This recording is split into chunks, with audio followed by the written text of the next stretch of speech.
Alors pour hacker les GAFA, il y a effectivement trois pistes. La première, c'est de peser.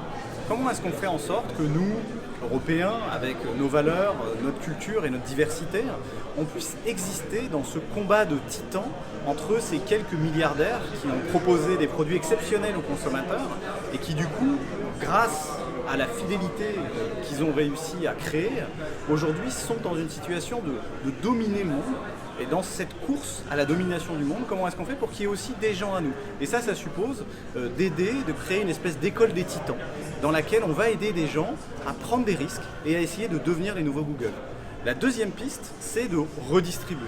C'est finalement, vu qu'on a ces grands titans, ces grands acteurs qui sont ici et qui dominent le monde, on pourrait les couper en morceaux, comme on a fait il y a très longtemps avec par exemple AT&T, qui était l'opérateur téléphonique américain, qui a été coupé en tout petits opérateurs.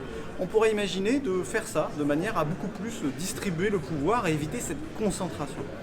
Et puis la troisième piste, c'est finalement comment est-ce qu'on peut réinventer ce que sont ces acteurs, ce que sont ces services, en les ubérisant, ou plus précisément en les blockchainisant. C'est-à-dire comment est-ce qu'on redonne du pouvoir aux individus pour redéfinir des produits qui puissent remplacer ces acteurs-là. Finalement, à la démocratie est en train de se développer une alternative qu'on pourrait appeler la consocratie, qui est le fait que ces grands services, ces GAFA, ont créé un lien extrêmement fort avec les consommateurs et sur la base de ce lien sont en train aujourd'hui de concurrencer les États.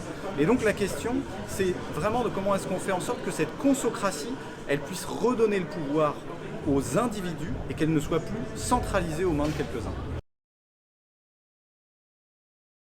Il y a un amalgame entre le peer-to-peer, qui est la possibilité de partager des choses entre individus, entre citoyens, entre consommateurs, et qui est une excellente chose, qui est un excellent modèle de société coopératif, collaboratif, qui va vers la création des communs, et la question du piratage, c'est-à-dire de l'utilisation en peer-to-peer de certains produits soumis au droit d'auteur et sans respecter ce droit d'auteur.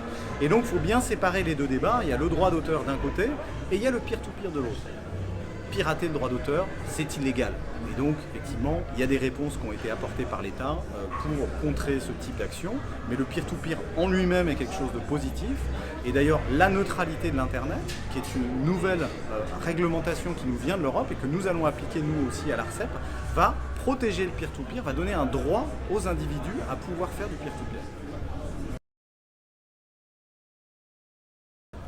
Surtout pas. Ce qu'il faut, c'est communiser Internet, c'est-à-dire à faire en sorte qu'Internet appartienne aux gens. Et c'est pas à travers les États, à travers, même s'ils ont évidemment leur légitimité démocratique, qu'on va redonner du pouvoir aux individus. Finalement, ce serait changer un pouvoir contre un autre. Ce serait changer le pouvoir des grandes plateformes pour le substituer au pouvoir des États. Alors certes, les États ont la légitimité démocratique, mais Internet, c'est un lieu d'innovation, c'est un lieu de foisonnement, c'est un lieu de création, c'est avant tout un lieu de liberté. Et donc, ce qui est essentiel, c'est que ce sont les citoyens, ce sont les consommateurs, ce sont les individus, les contributeurs qui aient le pouvoir.